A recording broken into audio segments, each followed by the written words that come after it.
my belt sitting over my shoulder. Amazing. We are live, everybody, wrestling fans. Let's get this show started. Why don't we?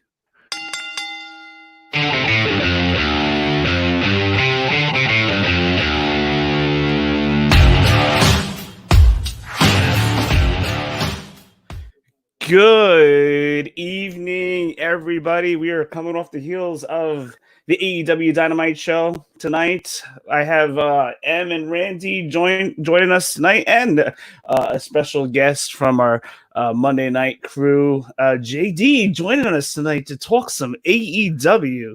Taking over. How are you guys all doing? Good, man. It's good to be back as always. JD, good to see you. Look at Em and Wayne showing off the merch, baby. We got the blue merch. From my screen, we got the blue side, and then we got other on the right-hand side. I don't know what's going on. You guys don't have your shirts on tonight. What's up with that? What are you wearing, Randolph? I'm sorry, I didn't know dress code. I literally just got done chasing the dog and the kid around. Settle down the stairs to get here. Come on. We are going to implement uniforms soon. Exactly, man. You got to wear the colors. So blue, baby. So wait, we're the blue team. So we're the SmackDown team, and Monday the guys wear the red shirts. Hey. Oh, that's not a bad idea. Oh, wow. Not a SmackDown team here. Randy, I think you just gave Jay a good idea. Yeah, I'm so sorry. For those of you that are watching or about to watch, we apologize for not having a show on Monday. Unforeseen circumstances with protests going on nearby. But we're here. We are back. An exciting show that we had tonight. And next, it just keeps getting better and better, guys, every week. That's what I've been saying, man. I've been we had a couple championship matches tonight. I have to admit, it has been pretty good. Yeah, I mean, they went right at it today. They started the night off with the AEW Tag Team title match. Kenny Omega and Hangman Page defended the titles against Jimmy Havoc and Kip Sabian. So let's get it started. Jay, how about you? Let's get it started tonight. What'd you think of the match? Overall, I think it was a really good match. I'm a fan of Kenny Omega and Hangman Page. Kenny Omega is the best bout machine. So anything he does, you can't go wrong. I mean, I know people complain about him because they're not used to his style because he comes from a different style. But as someone that watches all wrestling, I think he's a fantastic wrestler and continues to remain one of the best in the world. The only thing I don't like is I don't like this the belts on a not quote unquote tag team. I wish they were a full-blown tag team, and I think it's really going to help having FTR come in and actually help build that real tag team division. But overall, I thought the match was pretty good. I loved it. Again, this is what you want, and they made you believe that Havoc and Sabian were believably having a chance to beat them, and I think that's what you want to have in any type of real match. You want to make it believable that, okay, even though the logical fan knows they're not going to win the titles here, they made you believe that they still had a chance. I know Em is dying for Hangman to pull the trigger on the turn already. They were pretty cohesive tonight. There may have been one little bump in the road early in the match, but they were pretty cohesive for the most part for the last half of the match. But my big thing is, and to piggyback off of what JD said here, this tag team division is one of the best in all of wrestling, no matter what federation or group that you're with, and having two single competitors that can be right now tearing down the house with other single competitors. I think it's time. I think they have to do it. I think they should pull the trigger on it. If they don't pull the trigger on the heel turn, pull the trigger on the title change. So some of these other tag teams like Private Party, FTR, the Young Bucks, you can go down the line, SCU. You can just Jurassic go down the line. Express. Jurassic Express. We have so many great tag teams, and Omega and Hangman have done a great job. But I think it's time to move forward and move past it at this point. I think Omega and Hangman would be better served as singles wrestlers right now, just to add depth to the mid card and main event. And then, hey, listen, AEW's got the most stacked tag team division in the business. So I think they want to get to FTR eventually for that. I mean, as we'll talk about later, we planted the seeds. Em, what did you think of tonight's match? It was a very good match, very physical, and I enjoyed the. I was talking to my son earlier, and I was saying how I enjoyed the chemistry between Sabian and Havoc. There was a lot of tagging, there was a lot of double teams. I think that they showed that they're cohesive as a tag team, and like Randy said, you had that little twinge where it was like, hey, are they going to pull it out? Obviously, they didn't. We didn't expect them to. But to me, the ending of the match was a little abrupt. Maybe they ran over time. That was my only complaint about that match. It just seemed it was going, and then it was over, and it seemed abrupt, and it was just a weird way of doing it. And I think there was a theme to that tonight. Like maybe their time management wasn't all that it's been lately. But overall, the match was great and very physical, and I'd love to see those teams go at it again. But you're right. I think Hangman should be by himself at this point. Kenny is great by himself, but I want to see Hangman go solo. And like Randy said, I'm dying for this heel turn. Give it to me already, man. Come on with the teasing. It will definitely happen. So we during the match, we see Penelope get thrown out. One of Deep Six Pro Wrestling Podcast personal favorites, female superstars, Penelope Ford, thrown out. JR was apparently disappointed by that. That's how put in our chat. But yeah, for the most part, they were Omega and Hangman were pretty cohesive. So they didn't really tease it too much tonight. I think maybe when they get into a more higher profile tag match, I think that's when you may get your wish, M. But give it a little time. I'm thinking FTR is going to do it. I'm thinking late August or November. Yeah, and I also think November. I also think once they move on from Omega and Hangman, you're going to see Hangman start vying for that TNT title because they're having Cody build it up. And in order for Hangman to get his steam back as a singles wrestler, that's the route he's going to go. Yeah. While Omega's going to go back and move up towards the World Championship, which is going to be a win for everybody. And don't forget about Darby Allin. He could be in the mix for TNT title shot later. Yeah, but also too, you're forgetting one of the most important things about the Hangman heel turn is he's gonna open up to have a bunch of different other matches. You know, if you guys remember when Bret Hart was turning heel from babyface back around WrestleMania 13, Vince gave him the list. He says, here are the heels, here are the faces, here are the guys you can work with. You being a heel, you're gonna have a lot more options as a baby. The baby faces are gonna fight. Hangman's gonna be able to find out. He's gonna be able to have a lot more options because right now, being around the Elite, even though it's teasing to the split, he's very limited as far as the amount of heels he's gonna fight because he already fought pretty much everybody on the heel side already. Right. Yeah, you make a very valid point. I have one of those every once in a while. Every so often, I have to always mark it down. Like that's one, Randy. Good. You filled your quota for tonight. and you wonder why they call you a heel. heel baby, heel life. Heel M. Hashtag heel M. That's his Twitter account. That's his Twitter account. I'm making it tomorrow. Hashtag heel M. The next opponents for Omega and Hangman will be the Best Friends, which I believe will be a Fighter Fest. So M, we'll see some more build up there. We'll see what happens. Maybe we'll get a better read off of it, and a little bit down the line. This is all I want. So let me ask you guys: is Spears getting a new identity? What's happened to that? We see him in the car with Tully Blanchard, gives him a gift, opens up the case, and receives a glove. He's going to be Roman Reigns. It's official. First thing I thought of. I'm like, he's going to Superman punch everybody to hell. It's going to be bad. Well, I think at this point he needs a new character. I think they killed him with the gimmick stuff they've been giving him. It's time to reinvent. I mean, he's a fantastic wrestler. They just got to find a good use for him. And reinventing yourself at this point, it's not a bad thing. I personally think I love the Sean Spears news. I think they could have played that out a lot more. I thought it was witty. It was comedic. It was exactly what his character needed, and for him to be doing stuff like this with a black glove. Obviously, we have to see where it's going to go. But I thought the Sean Spears news thing was really, really original, really different. I don't know how much shelf life you have with that type of thing, but I thought it was really, really good, and we'll see where it goes. I thought the thing with Dustin Rhodes at the pay-per-view was very embarrassing for him. I thought it didn't put him in a good light. He needed that win a lot more than Dustin did, so I just didn't understand what was going on there. So this is a to be continued in my eyes. Hey, dude, I'm still sticking to it, man. He's the next Roman Reigns. It's going to be awesome. He's going to stop wrestling. He's going to say, no, COVID is around. I'm not going to wrestle. He's going to go the whole bit, man.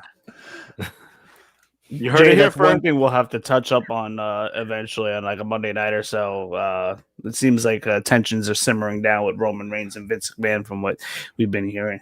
So, She's going to be a jobber now. yeah. Oh no, you know what? No, he'll be on WWE Superstars. Main event.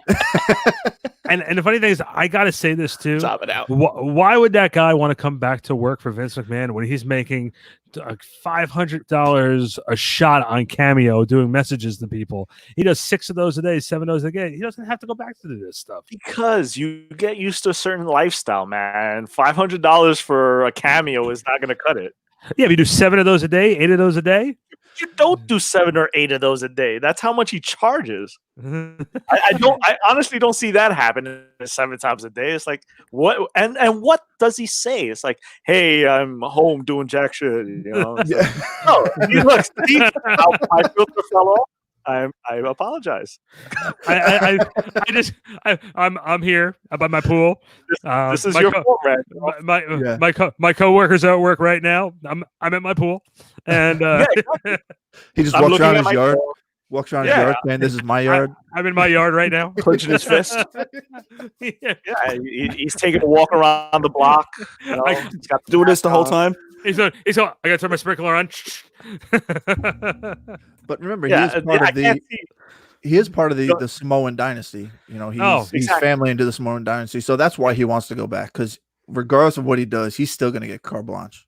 That's just how it is. I mean, look at Nia Jax. I mean, I don't mean to get off on the WWE thing, but I got to fit it in since I wasn't here on Monday. Nia Jax is going around hurting everybody, but she's still in premier matches because she's part of the Samoan dynasty. So, the Samoans run the WWE. Right. Yeah, so why leave that when you have everything at your disposal? Yeah, well, that goes back to what you just said about hurting somebody. Again, we got off a little bit of a tangent here, but Seth Rollins does the same thing. He had the reputation of hurting everybody. He retired Sting, hurt Cena, hurt Balor. So I'm just saying, and they use it forgive and forget. Randy, although when he hurt Cena, he had one of the best lines I've ever heard. It's like, you can't see me.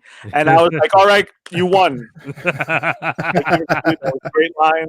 I hate you otherwise, but damn, that was a really good one. I remember that. Yeah. I remember that. Wow, you're taking it back. Yeah, it's like that was a classic line. You can't get better than that line. I was like, all right, I give you a point for that. I don't like you, but you got it. I give you respect. Moving on, we got a Brian Cage segment right after his squash match with Sean Dean. Brian Cage wins with the drill claw. Looked very good tonight. So I wanted to ask you, what do you guys think of Brian Cage so far?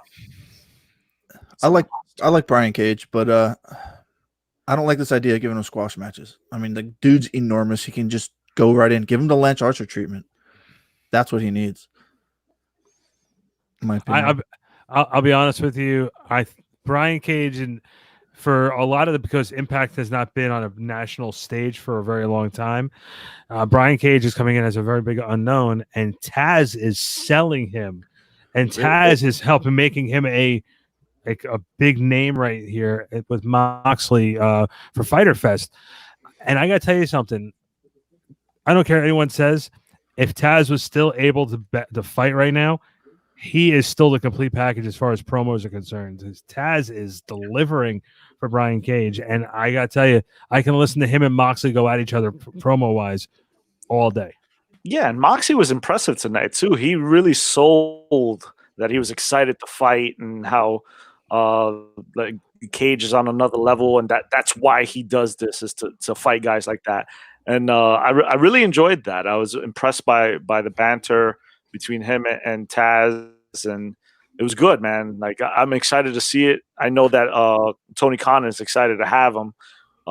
So I'm really, really like I have no other words. Like I'm really excited to see this match. Fighter Fest, come on! I can't get here quick enough. Taz did amazing on the match tonight. Jay, what did you think of Taz on the microphone tonight? I mean, Taz can talk. You know, That was one of the best promos I ever heard from him. Absolutely, and I love Taz.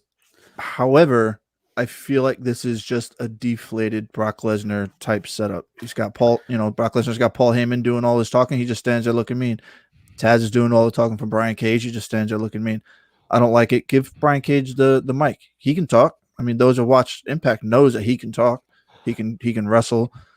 Let him show what he can do. I mean, I know they have Taz there to build him, and I get it. AEW marks know that he can talk. Yeah, but all the marks. But here's the one thing though. Brian Cage might be able to talk, but Taz was be able to sell it because remember Taz is old school enough where he was in a time where when he was with ECW and with even his first part of WWE career, he had to help talk people into the building. Taz could talk people into the building. I'm not sure Brian Cage could, and I think that he might be a little green in that area still. He might be able to talk, but maybe not well enough. And Moxley, we know is a very passionate guy about the wrestling business, not the sports entertainment business, the wrestling business. WWE had him look like an idiot on television majority of the time. So now you're seeing what John Moxley is all about as far as being passionate about being in the ring, passionate about promos, and seeing that some of his ideas are coming for fruition. Really is one of the most complete packages that we never really got to see when he was in WWE, now showing in AEW. And not only that, but there's one thing that I enjoy about AEW, and they use older stars to kind of give the rub to the newer stars. Like if this was WWE, you would get the newer stars jobbing out to the older. And here it's like something else. You have Jake the Snake coming out. He's talking for Archer. You have Taz coming out. He's talking for Cage. You know, you have Arn Anderson there for Cody. He doesn't really talk. I'm not really sure what he does, but he's there. And you have Sean Spears with Tully Blanchard. Again, that one makes no sense either. It doesn't. But you know what? Like I said, he's got the glove, so something's brewing. Something's coming up. I have no idea. And I'll have to withhold judgment on it, but the glove is coming. So, but that's his T-shirt. The glove is coming. I'd buy it. Moving on. Well, hold on. Oh, one more thing. Yeah. I don't mind that Taz is with Brian Cage, but how much more effective would it be if they're both talking? You get Taz to set up the promo, and then you have Brian Cage just come in and say, doesn't have to be anything long, doesn't have to be anything elaborate, but throw his intensity in there with his look, with his style. It'll be a much faster sell than just giving him some green kid to beat up and just have Taz talk, you know, because it relates too close to the Brock Lesnar. If they just let him talk just a little bit while beating up on kids, fine. I'm fine with that. But it could also be like a CM Punk Paul Heyman thing where CM Punk already has the mic skills and Paulman's it's like, you know, CM Punk's the lead singer and Paul Heyman just does the in the background. He's the hype man. Basically, he has the same effect. It has a different effect. Maybe that's what we have here. Again, we just haven't heard Brian Cage talk, and maybe they know something that we don't, and maybe they needed to find a better use for Taz because they're rotating a different announcers in and out. Look, Taz is slowly making Brian Cage a contender for John Moxley. Cage is in the ring with Taz on the microphone, and I personally have no problem with this pairing whatsoever. I'm telling you, let's give them a little bit of time because we've only seen them for 2 weeks. Hopefully, we'll get to that where Brian Cage talks and we have Taz talking as well. Because you're right, Cage can talk. So I say let them both talk and let them both sell it because it'll be that much more effective in the long run. Hold on, Em. So let me ask you. So you're advocating for slow burns. You want this thing? Mm-hmm. Love the slow burn. I am not used to the slow burn. I come from the Monday nights where there's no such thing as a slow burn. I want things to happen. I like the slow burns, but it depends on how. You know, it's like there's different methods of cooking, and something you got to just right. Too much flame, you burn it. Not enough flame, it's raw. No, it's like you're Hispanic. It's like cooking rice. You just got to let it sit, let it simmer, get the flavors in. You gotta let it simmer. Absolutely. I know that's why you're enjoying this Hangman gimmick right now. This little burn. Exactly. It's going a little too long for my taste. Like, all right, Thank you for reeling us back in, Wayne. Thank you for reeling us back in. Thank you. Tonight we got one of the. You know what? It's not even arguably at this point. It's undisputed that Chris Jericho is one of the best in this business right now. He is on top of the wrestling world, without a doubt. So Chris Jericho is basically becoming must see no matter what he does every single Wednesday. But tonight we get Chris Jericho versus Boom Boom Colt Cabana. And I think we had a pretty good, great back and forth match. But Cabana gets hit with that Judas effect, knocks him out. Colt Cabana, being the good hand that he is, takes the 1, 2, 3 and the loss to Chris Jericho. And then just to expound on it a little more, Jericho calling out the baddest man on the planet, and out comes Orange Cassidy. Looks like we may get another match with Orange Cassidy and Jericho. So what did you guys think of this? I fully enjoyed Chris Jericho tonight. Go ahead, JD. You're the guest. All right. Listen, Chris Jericho can have a match with anybody. The match was pretty good. To be honest, I didn't watch the whole thing, so I missed some of it. I was kind of just moving around, but I like Jericho in this facet. I don't like him like he did last week with a 20-minute talking fest. You just lose me. Again, I'm not used. I don't have that attention span. I'm not used to that. So last week for me was a mess. This week, putting him in a match, it was great. I liked it. I had no problem with the Jericho Cabana match. Cabana has always been known in the independents as a comedy wrestler. He really can go. If you watch his early matches in Ring of Honor against CM Punk, he really did have some classic matches. Of course, those guys were best friends, so the chemistry was there. And I sort of agree with what JD said. Some of the Jericho stuff sometimes does go a little overdrawn. Like M and I talked about this a while ago when they teased Jon Moxley joining the Inner Circle and they had that big celebration. It just went so long, and you're just going, he's going to turn. He's going to turn on him. He's going to turn on him. And it was like 30 minutes of it. And that's over exaggeration. It was like maybe 10. But still, it's like some of the talking stuff last week was a little too long. But it's like, this was good, and I had no problem with Orange Cassidy coming out. We all know that Orange Cassidy is one of my favorites. It's one of M's favorites, too. You know why? Because he could do things with his hands in his pockets. But overall, I love the segment. I thought the match was solid, exactly what it needed to be. Again, you thought the Cabana would have a shot, and then they're setting up the little mini angle to get to Jericho Tyson with Cassidy. And, I love the fact that the best friends just picked Cassidy right up and brought him back over the railing, and we're just going to go take a walk onto the field. It was smooth. It really was.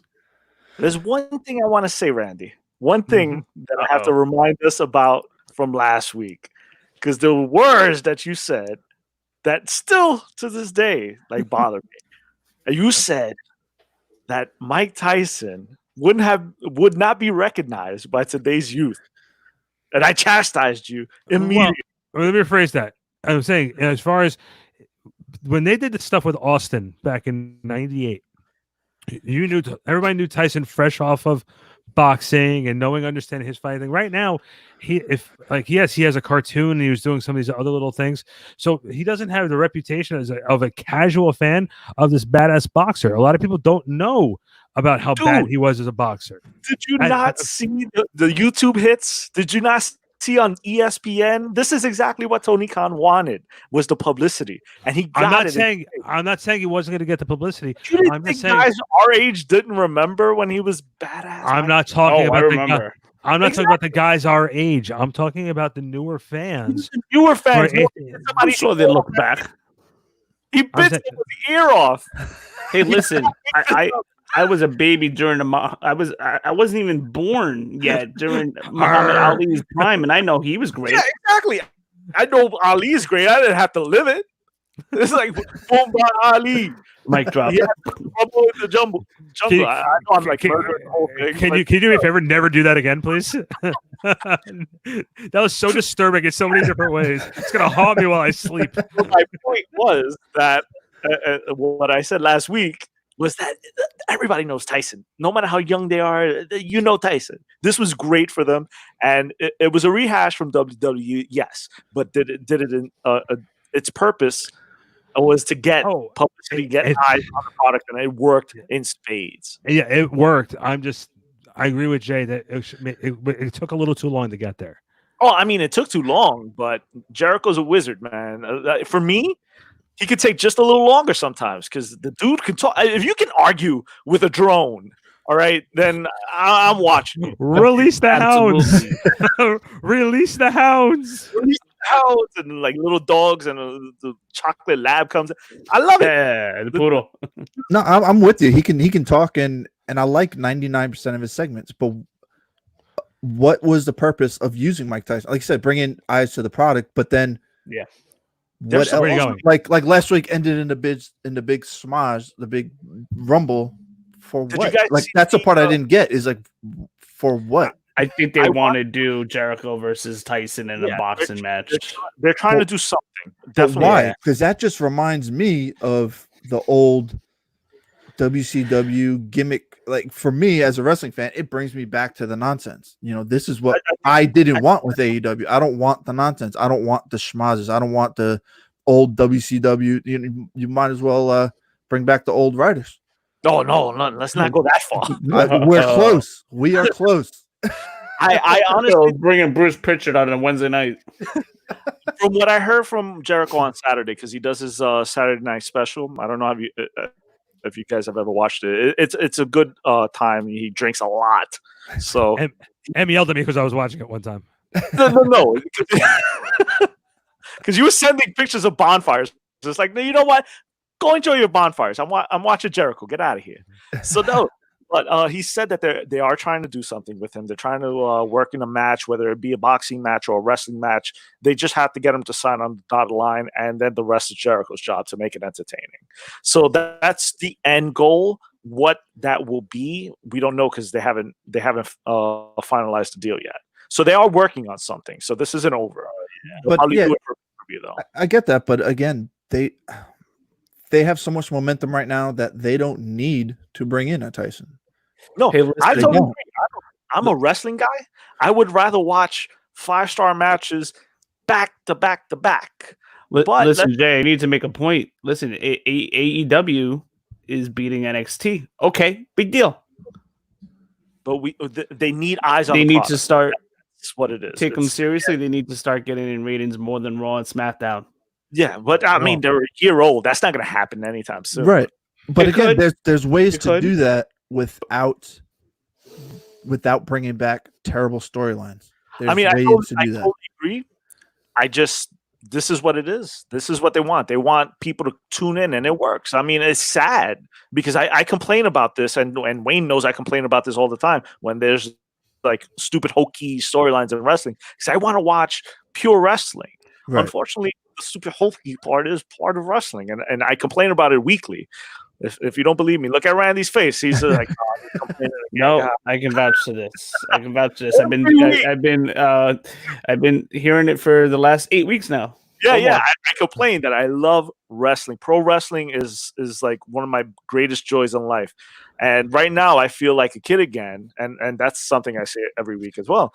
I feel like a kid again watching this product because it brings me back to the days where I would watch these great matches. Unfortunately, it's also business, and I as much as I hate it, I have to understand that part of it. And this, you can tell right off the bat, it's just to get the casual observer excited about a new product. They have to get the eyes on it, right? But it sucks. Don't get me wrong, but what you just said right there was the key turning point back when WWE and WCW were going head to head. Everyone said, Austin, Tyson, and Shawn Michaels at WrestleMania. I honestly felt the tide turning when Austin and Tyson had that initial meeting on Raw. I felt that was the thing that started the momentum change And the WWE never looked back. It took a little while for them to get there.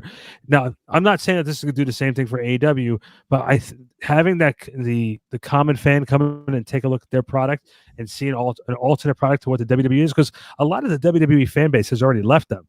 Not only because of the pandemic and wrestling in front of fans, but let's call spade a spade. And we've all said this. Well, maybe not Wayne has said this, but I think a lot of us have said this. That's a shot. This is a shot, Wayne, because Wayne, you do come to us asking for watching a lot of WWE. The last 5 years, the WWE product has been bad. It has been bad.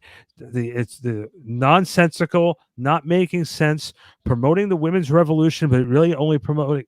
Becky Lynch became a star by mistake. They didn't even mean for that to happen. They were pushing Charlotte Flair. They're pushing all these different guys. They push Roman Reigns down our throat. They push John Cena down your throat. Look, at the end of the day, you want to know why guys like Moxley and CM Punk walked away? It's because the focus is not on the organization and the wrestlers as a whole. They're focusing on 2 or 3 people, and then we'll fit everybody else in. Whereas AEW, I've always said a 2-hour show is great because it's easier to cut something else than to have to add in. You're getting just enough. And Em and I have said this so many times when watching AEW, you look at your clock and you can't believe it's already 9:30 because you're enjoying it and you feel because the show has such a good flow to it. I haven't felt that Monday Night Raw has been in a good flow ever since they moved to 3 hours, and SmackDown is just on a bad night. You're asking people to stay home on a Friday night when things are normal. Listen, SmackDown just hasn't been good. I'm not even worried about the night. It has not been good. Right. But Raw's been the opposite. But the night doesn't help. It's been steady. The night doesn't help. They could have the best creative on SmackDown, but that Friday night does not help it. I agree. At least have your regular crowd talking good about it. I don't even hear people talking good about it. Well, the thing is, though, when in 2016, when they split the brands again and they had the draft and everything else like that, SmackDown was better than Raw. Just like when they did the initial thing with Paul Heyman on one side, writing the show, and like in 2002 when they did the initial draft, SmackDown kicked Raw's ass.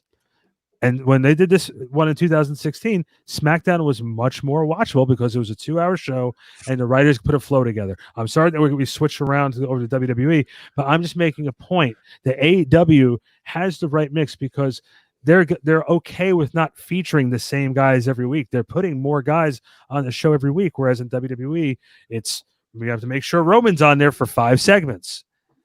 He has to get 3 backstage segments and 2 segments in the ring. It's not happening. Cody came out once tonight just to wrestle. You didn't see him otherwise.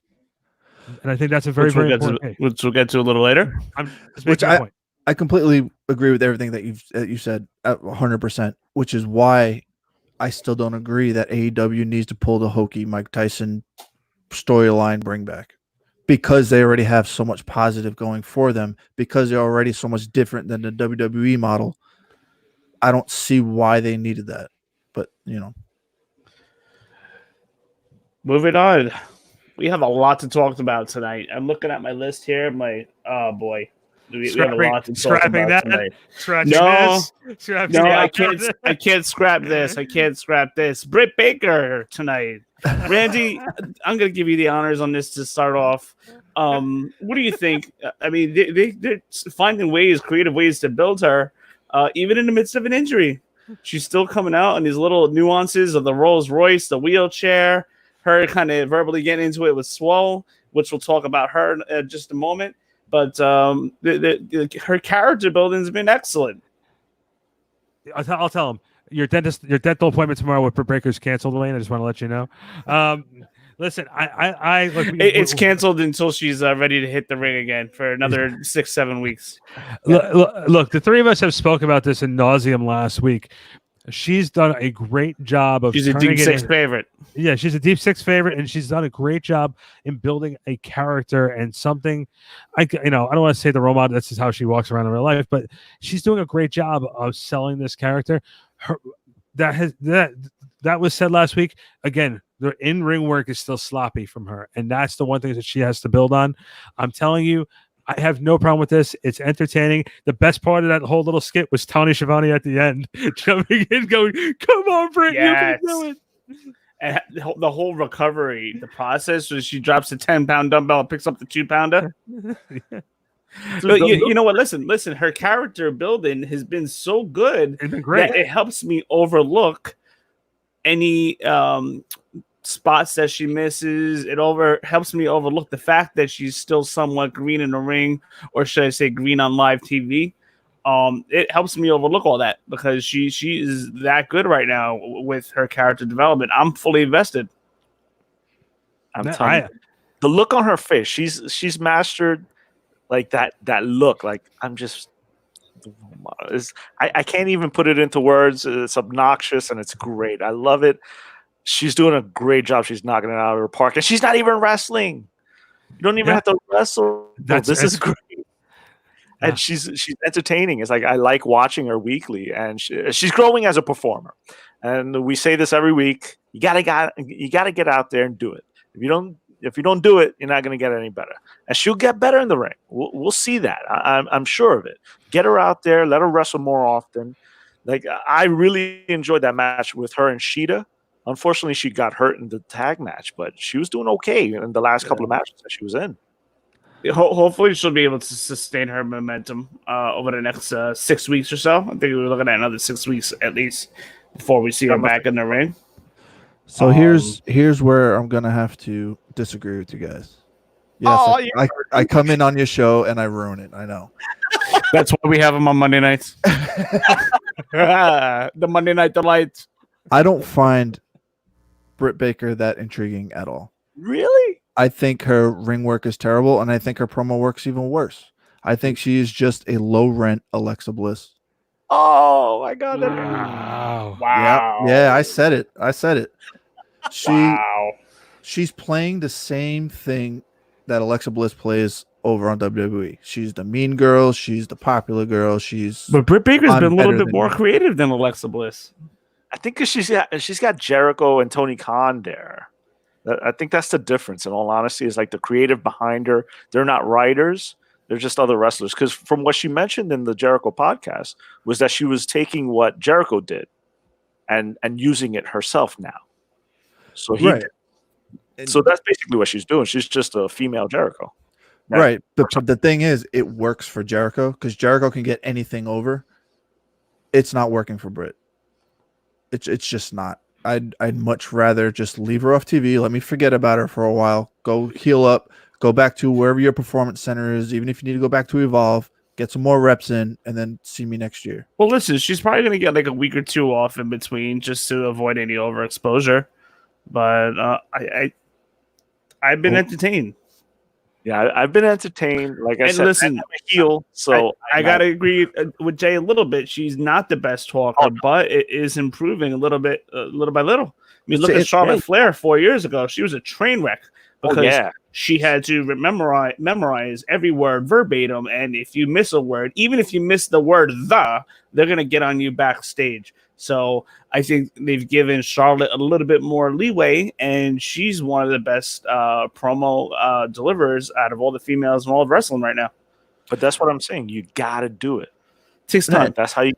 And I understand that. I'm seeing the progress. It's not the best. Yes, she's definitely progressing. Just the part that I don't like is that if she were in WWE, she would not be getting the same response because she's in AEW. Like the AEW lovers, and I'm one of them, we tend to forgive a lot easier than we do over on the WWE world. So that's all I'm saying is I'm trying to judge them fairly. Yeah. You know, if she was on the other product, I'd say the same exact thing. She's a low rent Alexa Bliss. That's just my take. You know, to me, there's nothing good yet, right? Because she is getting better, but as of right now, keep her off the TV. The machine is behind Britt Baker. I can see that. It's again, there's definitely room for more development. But I guess what I'm saying, and especially M, is that there's just little nuances, like the dental office, the thing with the nosebleed, like that whole thing, the way that went down. The thing with the wheelchair, it's little stuff like that to make you, and the poking fun of Tony Schiavone. I mean, that stuff is great. Barista, I love it. Yeah, such a turnaround from what they did in the beginning, because the beginning was just like, all right, here's a wrestler who's a dentist, and that's it. Oh, Yeah. and did we mention that she's Bebe's girlfriend? You know, it's like besides that, she was nobody, and her wrestling wasn't there yet. She wasn't used to wrestling live. And now, slowly but surely, we are seeing her, and we're going to see this a lot with the AEW wrestlers. And I think that's why we give them more leeway, is because we're seeing them progress, we're seeing them grow and get better. So I think we're able to take a little less and go, you know what, we can wait for the finished product. On the WWE side, we expect the finished product to be there. I think Randy says it best all the time when we compare WWE to any other wrestling promotion, is that WWE is like a movie. It's polished. It's sometimes too polished, and the presentation is just like, it's shiny, and this is the professionals. And I think that when we watch anything else, and not just AEW, I mean, we can watch Impact, we can watch Ring of Honor, we don't pick it apart as much as WWE, and WWE is the number one. It's not like it; they are the number one. So they garner more criticism, I think. So you're right. We do hold back a lot of criticism for AEW, and I try to be unbiased, but it's hard when you're such a big fan. But you are correct about that. No, and I completely agree with that. You know, it's just like we've seen a lot of growth in the other ones. Right? You take Jungle Jack Perry, who's only been wrestling 5 years.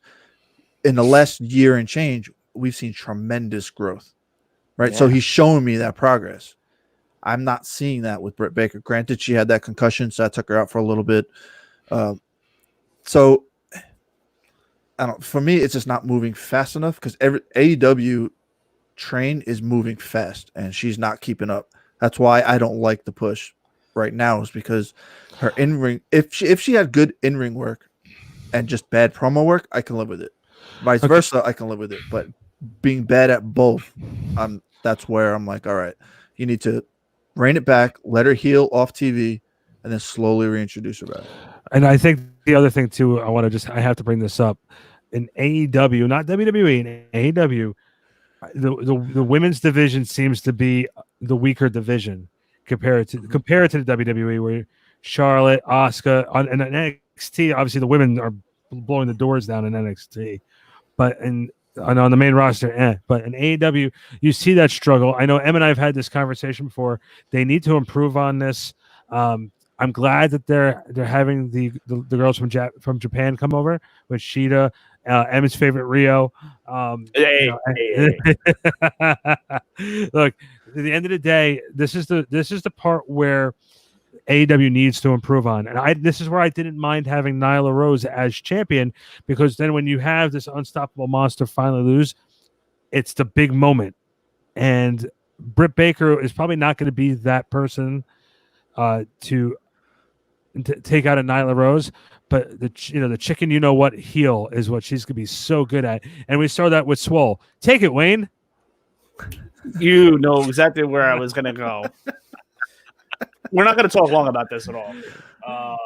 It's good because I have more comments on the previous subject. Yeah, no, we're not going to talk long on this. Nyla Rose with the win with the spinebuster power bomb. Looks like they may be planting the seed for a return match with Shida. I do think AEW women's division is certainly not the worst out of the big four women's division. That's for sure. So listen, there are more seasoned wrestlers on SmackDown and more on Raw for sure. There's no doubt about it. More seasoned on NXT because of these ladies have been on indie scene for such a long time. But I would say the AEW women's division is grabbing me just a little bit more right now, because I'm not seeing the same four people wrestle each other every single week. So they're grabbing me a little bit more, and it's still fresh. Talent wise, not the best, but they're gonna get there. But I wanted to move on to the next thing. Darby Allin. Let's talk about him really quick. Not cleared to wrestle. He wants a rematch with Brian Cage. Really quickly, what do you guys think about this? Go ahead, Em. You start. All right, I'll start. I don't know. They've been teasing it with Taz, and so there's gonna be something there. Where they're going with it, I'm not sure because right now Cage is slated to fight Moxley. Is he gonna distract him, cost him the match, and then that set up a rivalry between them? I don't know how Darby fits in it. It's obviously he fits in somewhere, but I can't. I've been trying to piece that part all night. I think it's a like, stepping stone. I think it's gonna be a stepping stone win for Brian Cage before he gets to Moxley. You think so? Because the way I looked at it, like I don't think Darby gets a win over Brian Cage. Darby to me tonight was just a walking glove. Like I just don't know where to place him. I have no idea. I don't know where they're going to put him. Is it going to be before? Is it going to be after? Is it going to be because? I that one threw me off. And if anything, he should have destroyed him maybe last week. But then that ladder match, like he just threw him like he weighed like 2 pounds. Listen, Darby did some silly stunts, man. He is going to kill himself. Yeah, especially with that skateboard. What was he thinking? Yeah, when he went through the ladder. The ladder, yeah. That was awesome. This guy's going to be banged up like Jeff Hardy in 10, 15 years. Yeah. That's why it's like I'm not a big fan of him. I mean, he's good, he's fast, he's agile, but I don't. You can't. Even his finisher, didn't he change his finisher at one point to like it was like a figure 4 pin because you got to use that in a little while. You're right. Exactly. We haven't seen him wrestle actually in a little while either. But he started using a figure 4 pin because let's face it, that coffin drop hurts. You can't do that every week, and that's my assumption. Because why else would you take that move and go, you know what? How about you pin him like this tonight? That's the only thing I can think of is like you change his finisher so that his body doesn't take the physicality. That coffin drop is that's all you, man. You're just you're falling back. So it's like to do that every single week in every single match. I don't think his body can take it, man. Well, he actually mentioned that on the Chris Van Vliet show. Is that the coffin drop hurts, so he tries to limit the use of it because of that factor. Makes sense. Yeah, so he actually brought that up, and especially when you're doing it from the top rope. Yeah. I mean, listen, you're landing on plywood. Yeah. Right. So that hurts. Yeah, and I agree with what you said. I'm sorry, Randy. Darby Allin doesn't really fit in anywhere right now. He needs to be either in some type of faction or he needs to be in a long feud with somebody. I think he's in the middle of a slow burn feud with Cody Rhodes. They're gonna. I think there's gonna be a payoff there eventually.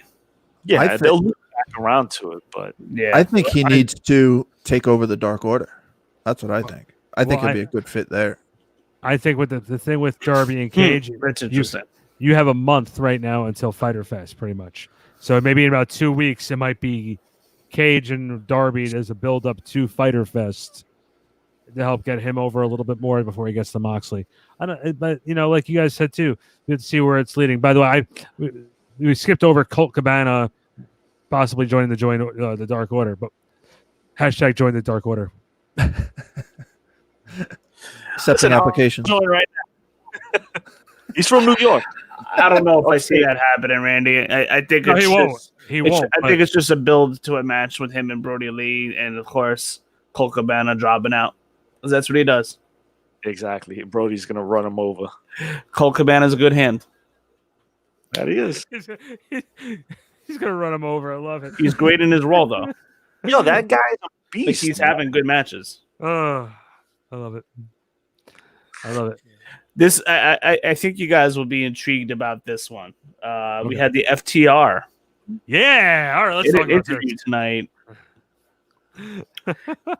How pretty good interview. I'm very excited. They're looking forward to facing the tag teams such as the Private Party, Butcher, and the Blade, which will take place next week.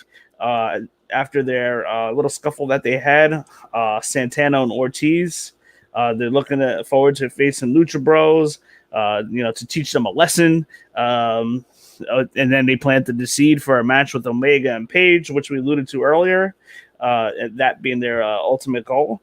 And they say the Young Bucks are not a dream match to them. They say that they want to punch them in the mouth, like they not even have a wrestling match. They just want to go at it with them. So Tony asks, so we see Tony Schiavone ask them, why didn't they attack the Young Bucks and with the Butcher and Blade instead? And we see FTR say that they want the Young Bucks 100%. 110% by the time that those two go at it together. Listen, my thoughts before we go on is I think AEW is the best tag team division right now, automatically.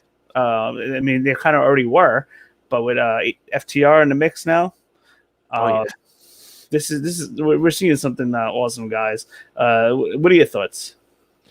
I would first love how they were doing an interview, and the same guys who they attacked last week apparently walked down the stairs. I thought that to me was really, really, really funny.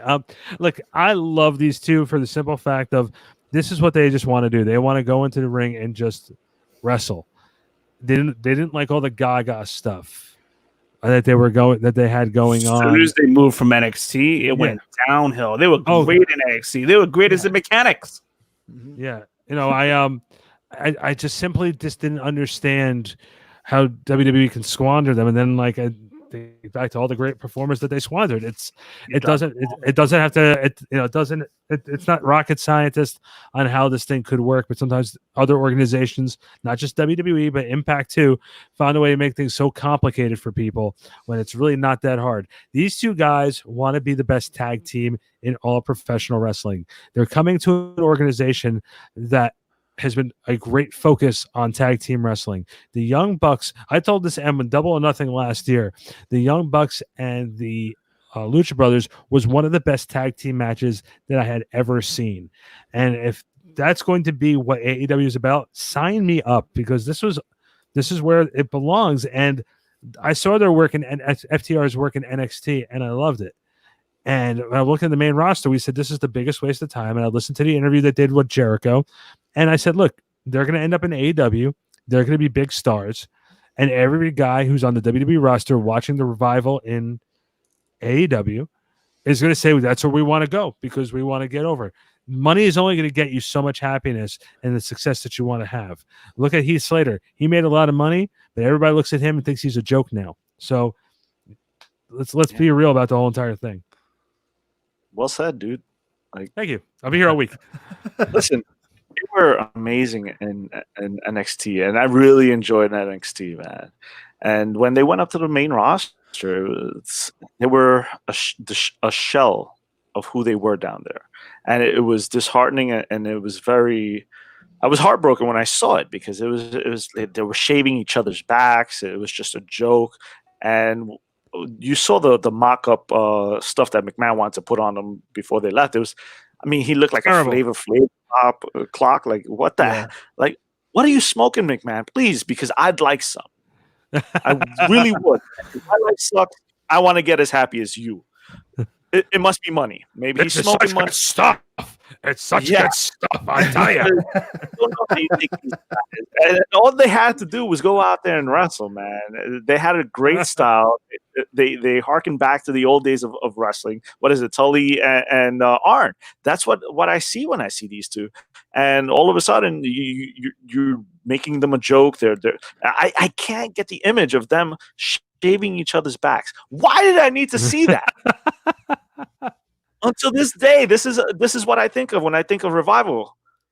No, I should not think of this. I should think of great matches and all the fun spots that I saw down in NXT. So now we have a chance of seeing that again, and that entices me. Oh my God, I got to put on the TV. I got to watch this.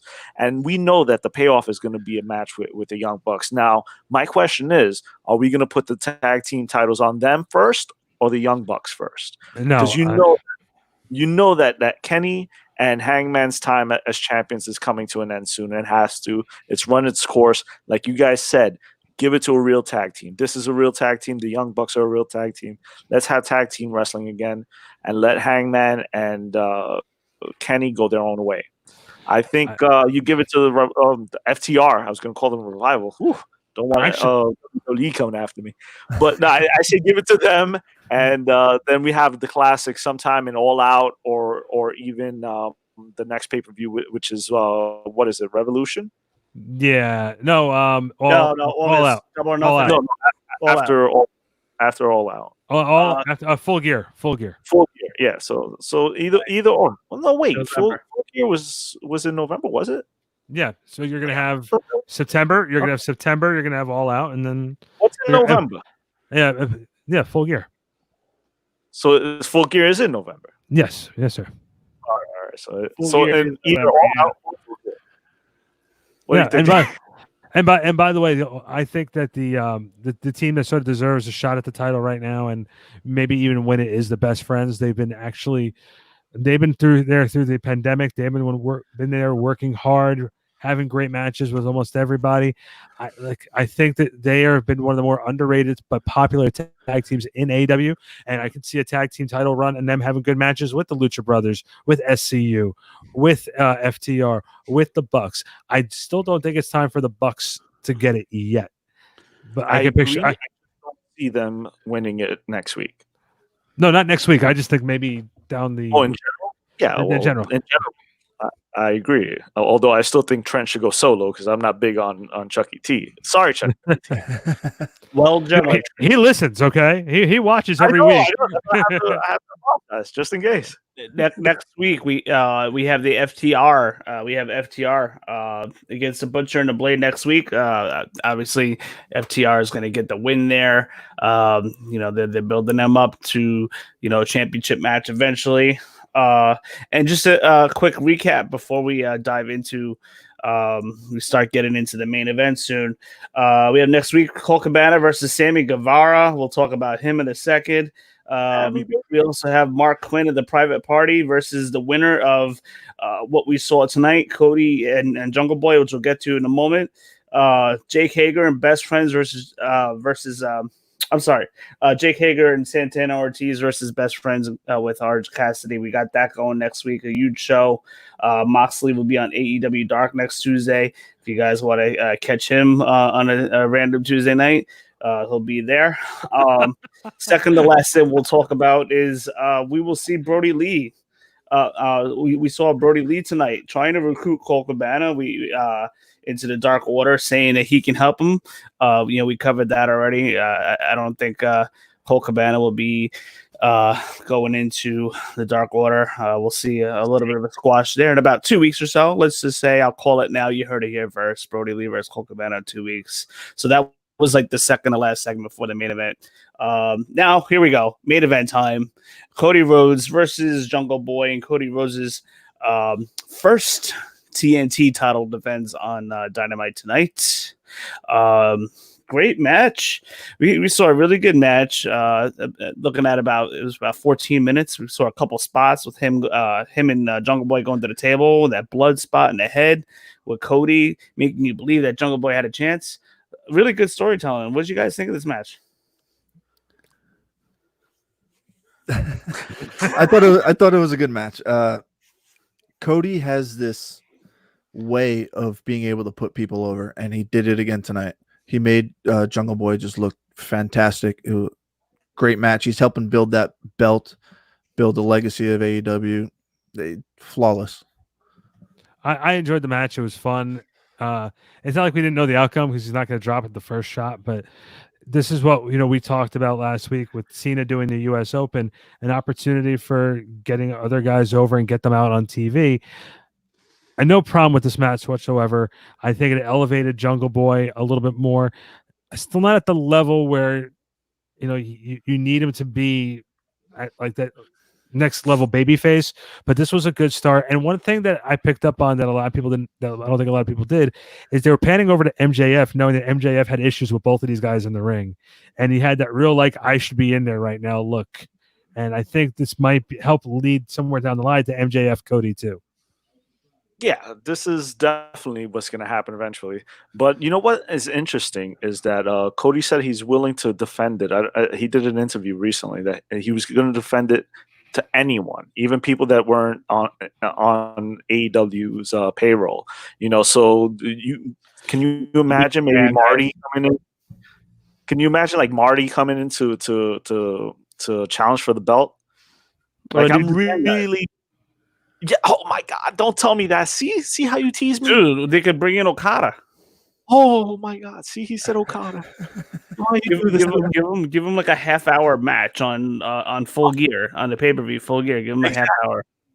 But my point is, and these are all things that get the wrestling fan his juices flowing. Like you're thinking of all these matches. Oh man, this guy can come, he can challenge. We all know he's not going to win, but it would be a great match. I just want to see this. But as tonight, the match was great. I watched it from beginning to end. I was glued to the TV. Now the only problem I had, and I have to say it because it did catch me off guard. So they have a spot toward the end of the match where they go through the table. And I get it. I looked at the time. They had to do it because of time constraints, because they were immediately up and back in the ring and wrestling. And I'm like, you just went through a table, man, on the outside. Sell it a little more. But it was just like, oh, man, get up because we got like 2 minutes left and finish this. And that's what they did, like the ending came out of nowhere. And I was like, well, what the hell? Like, you guys just went through a table. Great crossroad, by the way. That was one of the best crossroads I've ever saw. That was my only issue because, like I said, I'm watching the time, I'm watching them, and they go through this table together. I mean, they hit at the same time. They were not. He wasn't on top of Cody. They went down. And they hit hard, and I was like, "Holy crap! That they're going to be down first. Oh no, they're up already. Okay." So I know it was time constraints, but that took me out of the match just a little bit. And then, like I said, the ending was there, and then everybody comes out, and it's like, "Oh, look, the first title defense." But overall, it was a great match. It had everything I wanted to see. It had color. So I was happy about that. We saw color on TV. I'm not used to that anymore. Like, hey, you're spoiling me. Like, I'm gonna want this weekly. You know this, right? So I was really happy about it. It's like I'm giddy again. I'm a teenager. I'm 15. So many mental pictures that just went through my mind. So listen. Here's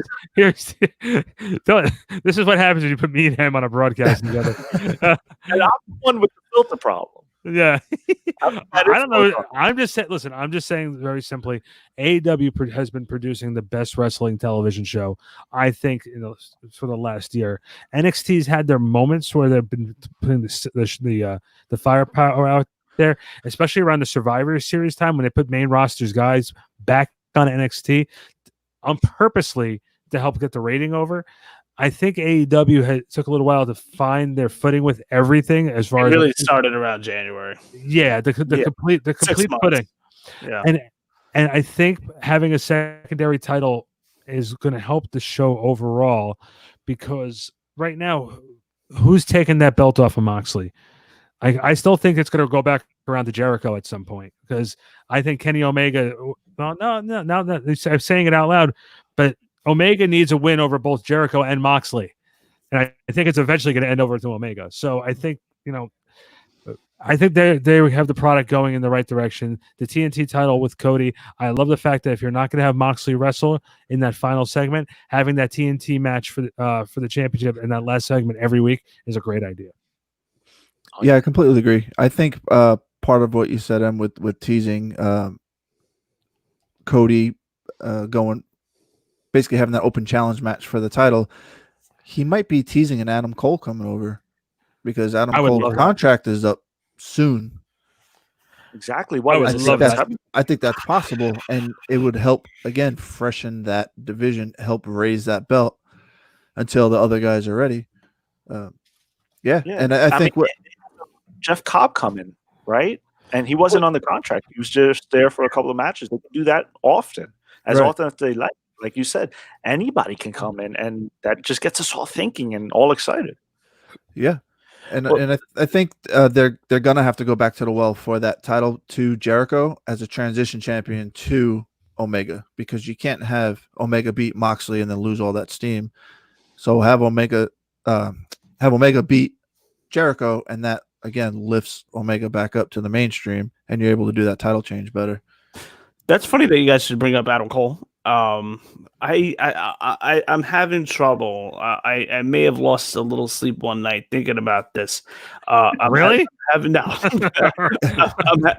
Really? trouble believing that Adam Cole would go to AEW just for one reason. I mean, there's a big payday there that's going to happen.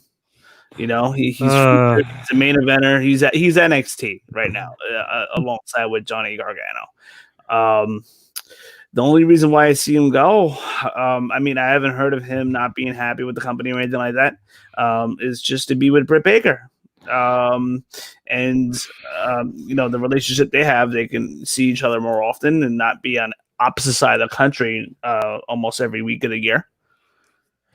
Yeah, and I could see even Gargano coming over with and bringing Candice LeRae with him, because both of them have stated they do not want to go to Maine, and you know how WWE machine is; they're going to want to try and force them to go to Maine. So, what better way to get out of that situation? Come over to AEW, where Adam Cole's friends with everybody, and Gargano is just a money worker, and you bring in Candice LeRae to help lift that women's division. It's a win for everybody. That would hurt NXT, losing Adam Cole and Gargano. And the other thing too is you said you haven't heard of anyone not being happy with it. There's a major difference of having to wrestle, whether it's a Wednesday night or a Monday night or a Friday night, and still have to be on the road for house shows. I know the house show thing is going to come back at some point, but AEW is not doing house shows, and you have guys who are making some good money, whether they're appearing on Dark or Dynamite, which is all taped on the same night anyway. So my thing is Cole and Gargano, and we'll tell you because he saw both of them go in New York, you know, together in the ring. Yeah, so like, you know, I'm telling you right now, one of the greatest matches I've seen live. Yeah. I think guys like Cody Rhodes, if those guys came in, Cody would be glad to step aside from being in the ring and be backstage and let those guys perform all day, twice on Sunday. Oh, absolutely. Because that's one of the things Tony Khan even he preaches. He preaches welfare for his wrestlers, so they have a steady working schedule. So again, I don't see why anybody from WWE, especially Gargano and Cole, why wouldn't they come over? They get to do what they love and actually be wrestlers. They get the creative freedom and they get a solid schedule. It's a home run. But Rance, one thing that I heard, and it's a rumor, but it's starting to look more accurate, is that the WWE is going to do away with the house show model. So they may not. Yeah, that's a revenue stream for them, and they need all the revenue they can get due to their production. But the revenue is down. At least that's what they're saying. So they're saying that it's an outdated model, which I mean it is. But actually, wasn't it Wayne that said that that back in the day? I think it was you, Wayne, right? Where you would see angles on. Oh no, it wasn't you. It was Jericho. Now that I think about it, I I may have said something. I think I know where you're headed. I see you get those two confused, by the way. No. And we did talk about this back in the day. House shows had value, and there were payoff matches in the house show. So, for instance, Lex Luger, Mr. Perfect. Where was the payoff match? Not on TV, not on pay-per-view. It was on a house show. Right. Exactly. NASCAR in Jersey. That's just one example. They announced championship matches too that you would never see on TV, but at a house show. House show was the emphasis. I mean, and Jay, I don't know if you remember, you and I went to a house show 99, 2000. Yep. Madison Square Garden, complete sellout. Now they're lucky if they fill up 75%. And it's funny. Regular arenas, they're lucky if they fill 50% in a house show. I was listening to Vader, an interview with Vader back in '99. And he said something similar, that one of the reasons that he didn't do well in WWE is because they said he wasn't a draw. But the problem was that he was fighting Shawn Michaels at every single house show leading up to SummerSlam. And then he's losing to Shawn's finisher at every show. And then you put that on as the main event of SummerSlam, and then you wonder why people don't tune in. It's because they saw it at the house shows leading into SummerSlam. Right. So WWE was for the past like 5 to 10 years at least, maybe more. WWE is using house shows to kind of gauge the fan reaction of certain matches and certain angles they do at the shows, kind of as like a test run. So you would see the same program would go on for weeks before they would actually start it on live TV. Yep. And that exact. you I'm would sorry, go see ahead. the exact same match. Like I've gone to house shows, I've watched the match, and then I see it on Raw, and it's the exact same match, the whole thing. Yep, If you read the house move show for move. results, you know And- what's going to happen on a pay-per-view. And that was Exactly. the exact reason right there why you didn't see Flair Hogan at WrestleMania 8, because they tested it out at Madison Square Garden and some of those other places, and they said it didn't draw well, and they said it probably wasn't going to work out. Plus, Hogan was leaving at that point.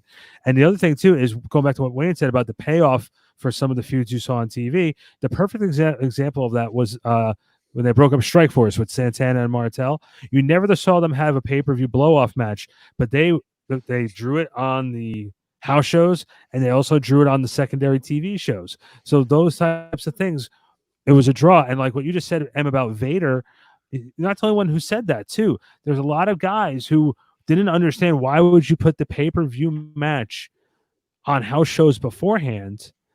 Exactly. That when you know, like the pay-per-view should be the first time you see that.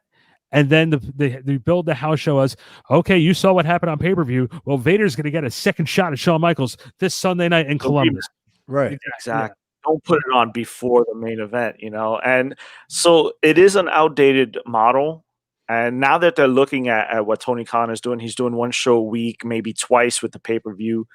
They're starting to think that maybe we don't need to do this anymore. So that's the rumor out there. I'm not sure. And I mean, and the virus is helping, They were change already people's cutting lives. back on the house shows before. Well, I mean, they weren't making a lot of money Way on them. before. They were cutting back at least 6 months before coronavirus. I mean, we still got that show at Madison Square Garden. I think there'll still be like a couple house shows here and there, but Yeah, like not going to be wild. like Yeah, but the problem with that is you're then you're giving them the reason to cut a lot of wrestlers. Like the lower level guys, like the Slaters, like the the Riders, and Rusev in this situation. All these guys got cut because there's only a certain amount of TV time every single week to get some of these guys on. The house shows is where some of these guys were making money, and the house shows where some of these guys were wrestling. Look, we've seen R-Truth through every little piece of comedy you can think of on TV with this 24/7 title and everything else like that. He's still there. Right. We're still there. I know he's still there. But when we went to the Garden, he just won it back, by the way, against Rob Gronkowski. Yeah, I saw the stupidest thing I've ever in his seen. backyard. Yeah. They should have saved that for a football game. Yeah, like I think the thing is though, when you go to the house show, R-Truth is defending the 24/7 title in the ring in an actual match. And I'm thinking about all the guys I thought of when I saw at the MSG house show at Christmas time this year. Half those guys are gone now. Because but Randy, let me ask you a question. If I go to a house show, I don't care how high I am, I don't want to see No Way Jose at all. I don't. Nothing about him that I want to see. So there's some guys they let go that was like, oh, all right, man, you were here, you got paid, fine. But I don't think that the house show is going to affect it that much. I mean, but I see No Way Jose, but I think I can speak for all of us. We will live. Listen, but what I'm saying with guys like No Way Jose and Matt Ryder and Zack Ryder and Curtis Hawkins and all those guys were being on the house shows. But now the guys like Seth Rollins, Brock Lesnar, and those top guys are going to have to go to work when they weren't able to take off during those house shows, because now those lower level guys who weren't getting that TV time that were making money on house shows are not there. So now, like you guys said before, less house shows. The bigger, when they do have one, there's going to be bigger cards, but now you also have a lot more wrestlers out of work trying to get work with independents that may not be happening for at least another year because of the pandemic. I think it's going to happen before a year. In all honesty, I'm looking at maybe October, November, the latest. They're already talking about bringing fans back for NFL at some point. So what, September, right? Yeah, the football season will start like September 11th weekend.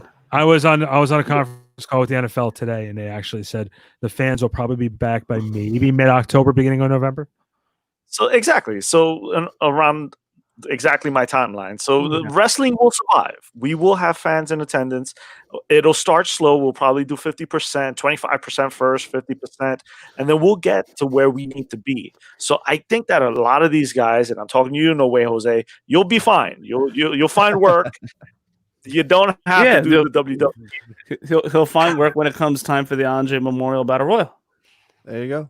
And that was another thing. They had so many guys, and they would just stick them in this battle royal that meant nothing because as soon as you won it, you did nothing with it. I'm looking at you, Cesaro. I love you to death, but they did nothing with Cesaro, and I was so happy. I was like, wow, he won the Andre the Giant Battle Royal. This is going to be awesome. This is going to be the launch pad. I'm going to see him get a push, and they did nothing. Yep, he was hot for a week or two, and then that was it. Well, they did nothing with any of those winners. Exactly. Which we, what the people, go somewhere else. Yeah.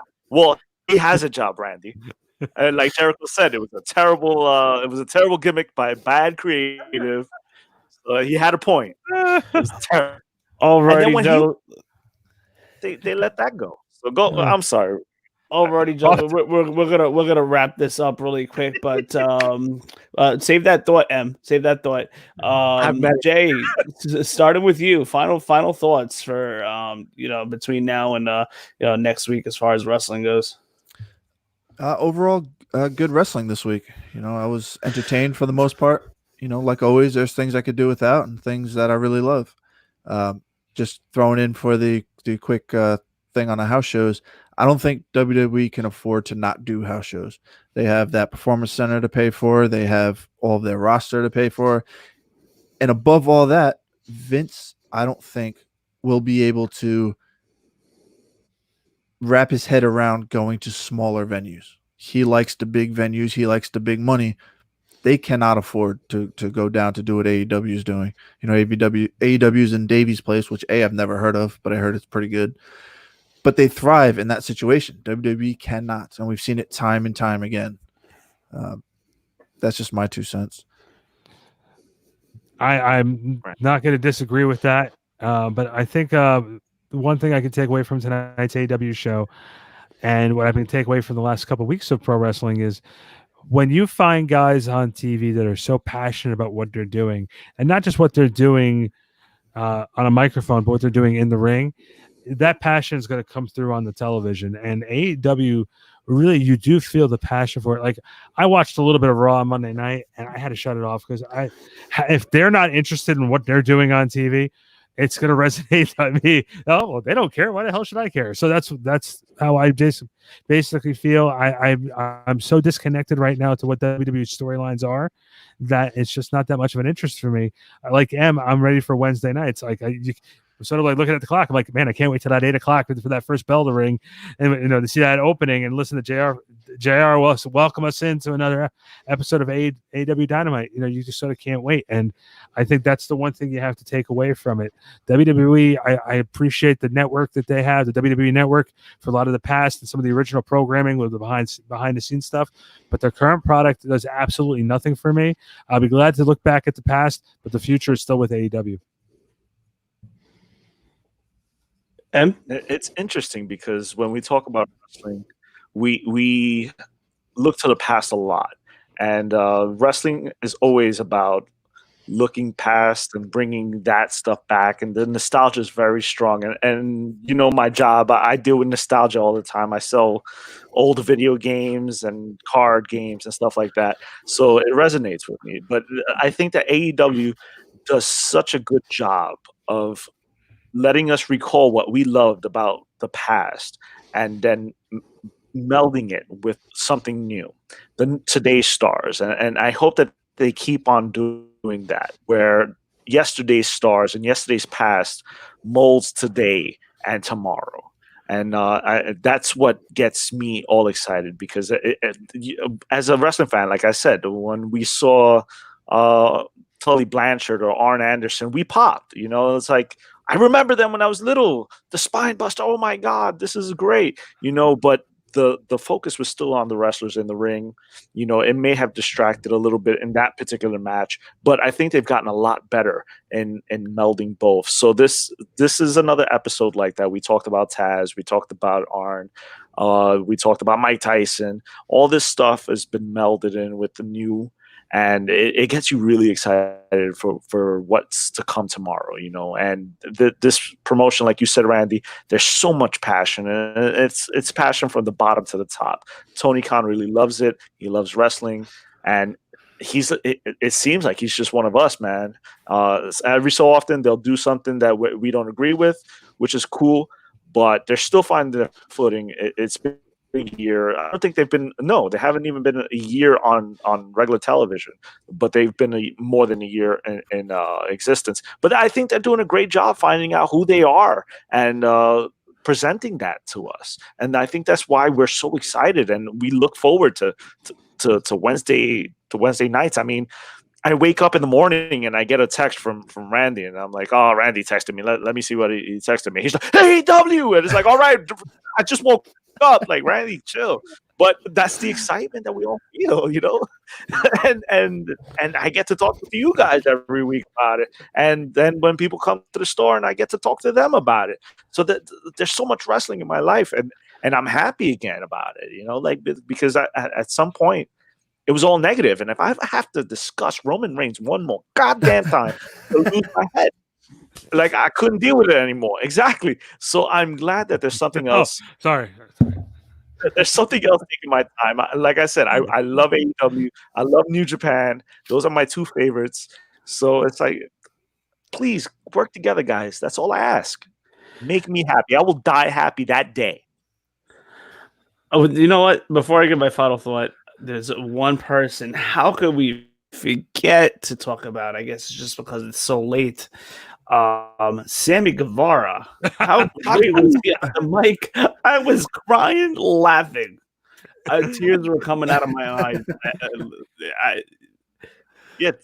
Randy texted us and he's like, "Yo, Sammy," and I'm like, "Yo, Wayne is behind us, man. Chill." Unbelievable. I absolutely loved it. I was dying laughing. That was great. Unbelievable. Yeah. Hey, listen. The one thing we can't forget is AEW is still a new product. We're in the honeymoon phase, but they're doing really good. They've caught their stride the first 3 months. But come January, they've been rolling ever since the new year. But anyway, hey, listen. I can't crap on Raw. Raw has been good. It's been refreshing. They've been getting more match time. Guys are getting opportunity. Storylines are fresh. I'm more not to say I'm more intrigued to watch than AEW, but I'm more intrigued to watch Raw than certainly a lot more intrigued than watching SmackDown. SmackDown's the same every single week. Storyline's not great. NXT, they're kind of like in a sort of like a little bit of a rebuilding mode, kind of, sort of, not really though. A couple new faces there. But AEW has been great. But let's keep in mind it's still the honeymoon phase. Hopefully they keep the ball rolling. I think AEW has the ability to become the number one brand as far as ratings go eventually. So, once they can overtake a Raw or SmackDown rating, now we're talking for sure. But anyway, thank you guys so much for hopping on. Jay, hopping on tonight. Randy from Backsportspage, M from Level 1 Games. Thank you guys so much for hopping on. For those of you who are watching, listening, you can always follow us on our YouTube channel, Deep Six Pro Wrestling Podcast, also available on Google Play, iTunes, and Spotify. And guys, thank you so much for watching and listening. Don't forget one little thing. We have NXT in your house this Sunday, which I'm excited about. I'm very excited. We're going to see a very good pay-per-view, the debut match of Killer Cross against Tommaso Ciampa. I'm sure we're going to get a match with Timothy Thatcher against Matthew Riddle. They've been tearing it up on the NXT side. We haven't talked much about it. We will eventually. But so we had an exciting weekend of wrestling leading into next week's show. So, guys, thank you so much. Have a good night. Thank you, guys.